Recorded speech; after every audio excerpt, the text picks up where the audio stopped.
মানে আমার মনে হয় আগামী দিনে যুক্তরাজ্যের যিনি আমাদের এখানে ব্রিটিশ হাই কমিশনার আছেন সারাহ কুক, ওনাকে যেভাবে ছোট ছোট চুলে তেল মারা হয় অথবা ওনাদেরকে দেখলে আম্মা আব্বা ফিল করা হয়, এগুলো বন্ধ করা উচিত।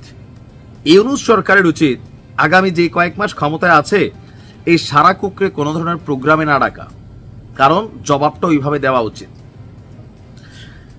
জনাব ডক্টর ইউনূসের এই যুক্তরাজ্য সফর, এটা কি সরকারি নাকি ব্যক্তিগত, এ নিয়ে আলোচনা সমালোচনা চলছে। যদি আমরা ধরি সরকারি, তাহলে সরকারি সফরের ক্ষেত্রে যুক্তরাজ্যের উচিত ছিল রাষ্ট্রীয়ভাবে কাউকে পাঠিয়ে ডক্টর ইউনূসকে রিসিভ করা।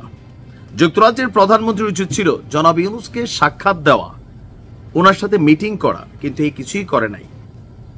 এখন আইসা আবার আমাদের বাংলাদেশে নিযুক্ত British high commissioner Sarah Cooke, তিনি যে স্টেটাস দিচ্ছেন, আমার কাছে মনে হয়েছে এটা আবার নতুন একটা খেলা, কোনটা যেন বাংলাদেশ মাইন্ড না করে, কারণ বাংলাদেশে যুক্তরাজ্যের বহুত ইন্টারেস্ট আছে। ঘটনা কি দেখেন, এখন পর্যন্ত যুক্তরাজ্য সফরে আছেন আমাদের প্রধান উপদেষ্টা। তো এর মধ্যে গত ১.৫ দিনে বা ২ দিনে যা যা আমরা দেখছি, যখন ডক্টর মোহাম্মদ ইউনূস সমালোচনার মুখে আছেন, তখন সারাহ কুক সামাজিক যোগাযোগ মাধ্যম এক্স হ্যান্ডেলে সে সন্তোষ প্রকাশ করছে। কি নিয়া? তার বক্তব্য হচ্ছে চলতি সপ্তাহে ডক্টর মোহাম্মদ ইউনূসকে যুক্তরাজ্যে স্বাগত জানাতে পেরে দারুণ ভালো লাগছে।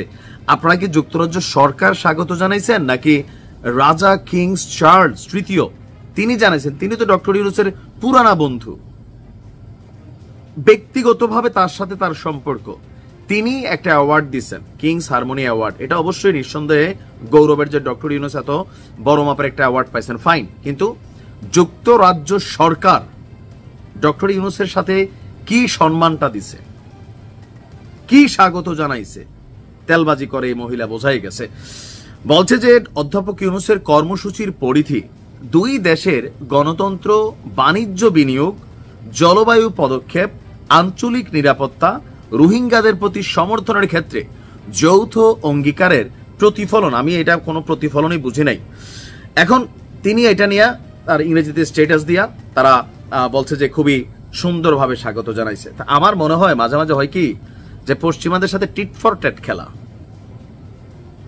এই ব্রিটিশ হাই কমিশনের সাথে যদি রাষ্ট্রের ক্ষতি না হয় আর কি, আবার হইতেও পারে সেটা জানি না, যে যুক্তরাজ্য বাংলাদেশকে কি কি সহযোগিতা করে অথবা আমরা যুক্তরাজ্য থেকে কি কি অ্যাডভান্টেজ পাচ্ছি। যদি দেখা যায় যে না ভাই দিচ্ছে ভালো, দেশের স্বার্থ আছে, তাইলে চুপচাপ হজম করতে হবে। আর যদি মনে হয় যে না একটু গুতা টুতা দেওয়া যায়, ২-৪টা অ্যাকশনে যাওয়া যায়, তাহলে কৌশলে ওই অ্যাকশনে যাওয়া উচিত। সাংবাদিকদের উচিত, দেখেন বিষয়টা ডক্টর ইউনূসের সাথে কানেক্টেড না, অনেকে এটারে ডক্টর ইউনূস কানেক্টেড করতেছেন, এটা বাংলাদেশের সাথে কানেক্টেড আপাতত।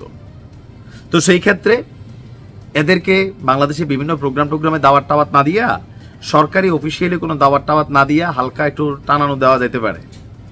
এখন এই যে বক্তব্যটা এই মহিলারা দিল, কেন? এটা হচ্ছে তৈলবাজি। কারণ এগুলো নিয়ে বাংলাদেশে যে আলোচনা সমালোচনা হচ্ছে, এরা কি সোশ্যাল মিডিয়াতে এগুলো বুঝতেছে না? এরা বাংলাদেশ থেকে তথ্য নিচ্ছে না? নিচ্ছে। যে কি অবস্থা বলো তো, ইউনূস সাহেব যাওয়ার পরে ম্যাডাম এই অবস্থা, কি বলো, তাড়াতাড়ি একটি স্ট্যাটাস দিয়ে লাইছে, দিয়া বুঝাইছে যে যেহেতু তিনি এখানে বাংলাদেশকে, যুক্তরাজ্যকে তিনি এখানে প্রতিনিধিত্ব করেন বাংলাদেশে, তো স্বাভাবিকভাবে একটু মারছে আর কি তেল যেন ব্যবসা বাণিজ্য ঠিকঠাক থাকে। যাই হোক, ভালো থাকুন, আসসালামু আলাইকুম।